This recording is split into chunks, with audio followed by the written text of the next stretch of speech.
My name is Rosalind, and there is absolutely no reason why I should be making this video. Like, none at all. This is so dramatic. Like, I even took time to center myself.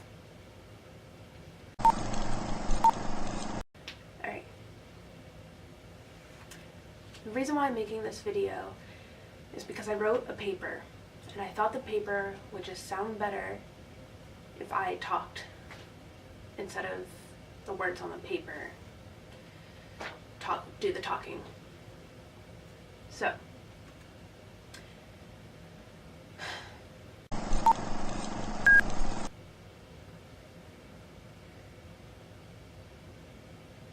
here we go. This is called You Cannot Worry About the Things That You Cannot Control. Beatlemore Skidmania, 2014.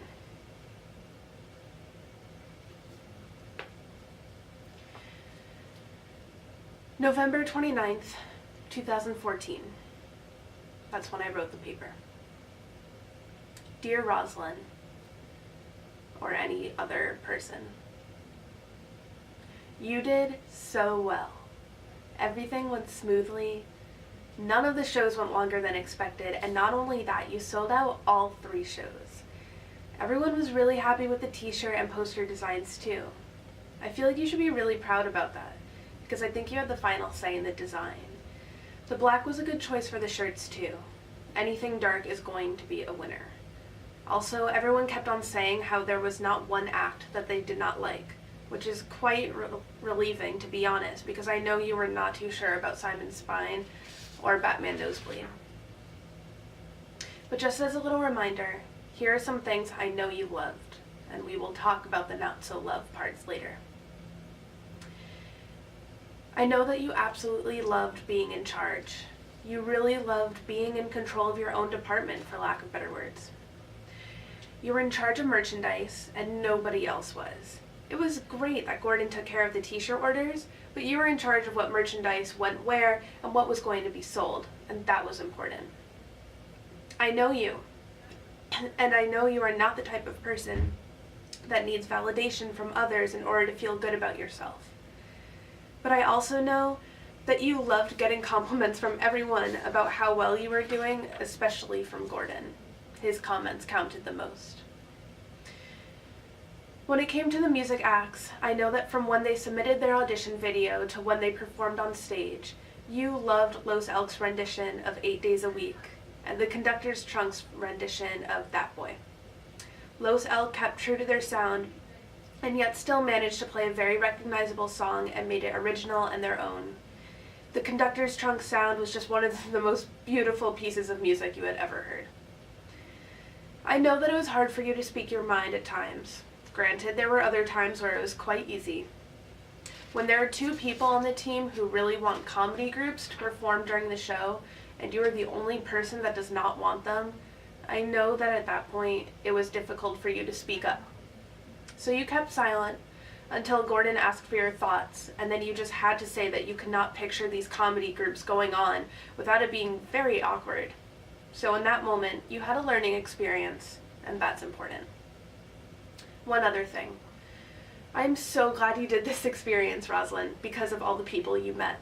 Between the IT guys, the design artists, the film crew, staff from the alumni office, the box office staff, but more importantly, think about all the musicians that you interacted with. Unless you are directly part of the Beatlemore Skidmania experience, one truly does not know the community that is built within the music department during that weekend. While in soundcheck, when the performing groups are going up one by one to test the sound quality, there is that absolutely stellar moment when musicians see their other musician friends walking in, and all of a sudden, they really want to impress their friends. It is a moment of showing off how talented you are, and yet also a moment of connectedness between all of the performers in the show. A thought of, hey, we might be performing at different times during this show, but in the end, we are all the ones making this show even a thing, so we are all in this together. There is also a moment of pure bliss that I know you'll remember for a long time. when performers from different groups got together and sang in Beckerman as they waited for the show to start. That's when you can really see the camaraderie between the musicians at Skidmore. But unfortunately, I know that there were some points in time where you did not like being part of all of this. Let us start with the most glaring thing that happened. SkidmoreUnofficial.com. A student brought it to your attention when the first person posted in the comment section on the website. Since you were in Zenkel at the time, you stopped by Gordon's office and said, "Hey, I think you should see this." You were just talking with a friend in the Zenkel lobby when Gordon came down and said that he responded to the post. He left, and you read it with a friend, actually taking turns with the paragraphs. At first you guys were laughing, but then you took a step back and realized that not only was this written by a professor, but the chair of the music department. Over the course of around 70 more comments that were posted. That's right, 70. 7-0. There were non-stop questions. Questions like, "Hey Rosalind, have you seen the Skidmore unofficial thing? Was that really Gordon that wrote that? Do you know who wrote that first comment? So now what are you going to do? Is he going to get in trouble? Is the show still happening?" Questions you had very few answers to. You said yes when people asked if that was really Gordon, and obviously yes to actually seeing the posts, but it was hard to form any coherent sentences to any of the other questions. The worst was when you were approached by performing musicians saying that they did not even feel comfortable to be in the show anymore. At the time, you questioned if the show was actually going to be canceled. You and the two other members of the team were texting back and forth, trying to figure out exactly how you were going to handle this. The team even got approached by a writer from SkidmoreUnofficial.com to write an op-ed piece in response. The team's next meeting with Gordon, he said that he realized that his words were strong, but he did not regret any of it. Actually, after that, he was mostly silent throughout the whole meeting, and the team was just talking back and forth. You decided on just not doing anything and leaving it alone. As you had expected, it all died down, and it probably just gave the show more publicity, even though it was not the best kind of publicity. But let's not forget, when you thought Gordon was actually going to get fired because you heard that a student had emailed someone over his head and had told them about this whole debacle. There were other points during this experience where you found it difficult to work with the people on your team.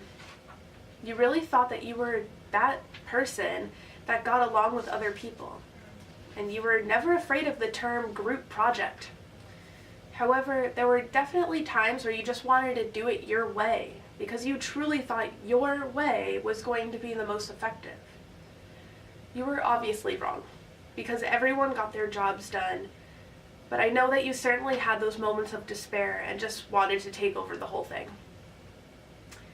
There also has to be some things that just have to be better. There has to be a better way for freshmen to find out about Beatlemore. There needs to be some event where they can get informed about what it is, although that might be a little extreme. But that can increase the number of people that audition, but moreover can affect ticket sales. Maybe next time you can do more student announcements, because I think you only sent out 2 or 3 out there. I also would like to be able for you to invite as many people as possible to the Facebook page. Is there some way for you to add students from lists off of the Class of 2018 Facebook page? I don't know. There has to be a better way to do that, because you noticed a lot of the freshman performers or the new performers decided to like the page after all the shows were over. This seemed pointless, and I wish that they had liked the Facebook page beforehand. Regarding merchandise, again, Rosalind, you did really well with that. Especially the fact that you did not know what you were really doing and faking it until you made it, well, to the end of the show. You were also really lucky that you had friends that were willing to help you with the tabling and selling of merchandise. Seriously, without them, you would have been lost. There's one other thing that happened that leads to why you chose the title for this paper. The week leading into the performance weekend, you noticed something wrong. Your heart was beating extremely fast, and it was very uncomfortable. Gordon even took your pulse during a meeting and yet did not think anything was wrong. You told all your friends about what was happening, and they just said that it must be stress.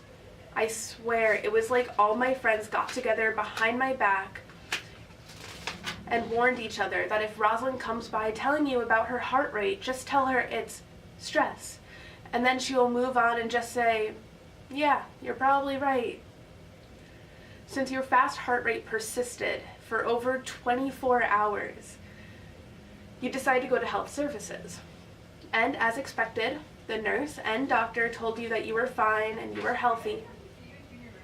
You told just about everyone, including the doctors, that you had experienced stress before, but had never experienced this type of physical reaction. Usually the reaction is more in the abdominal region. But the doctor did suggest going to a counselor, and you agreed. So that Friday, in your nice dress shirt and blazer, ready for Beatlemore night, you broke down crying in the counselor's office. It was a moment that everyone says that young adults face at some point in their lives. You just had to face that day on the day of the concert. You were questioning how your personality affects others and also, who am I? Yeah, on the day of Beatlemore, you went to a clinical psychologist and you cried and asked yourself who you were. So, long story short, Beatlemore made you question who you were as a person. But the psychologist did give you one piece of advice that will stick with you forever. You cannot worry about things that you cannot control. So, Rosalind, I know you are going to do this whole experience over next year, regardless of any setbacks that happened this year.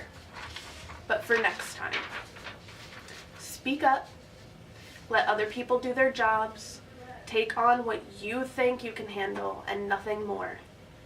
Put a donation jar on the merchandise table. And lastly, Rosalind, go get a drink. You deserve it, and it will be legal.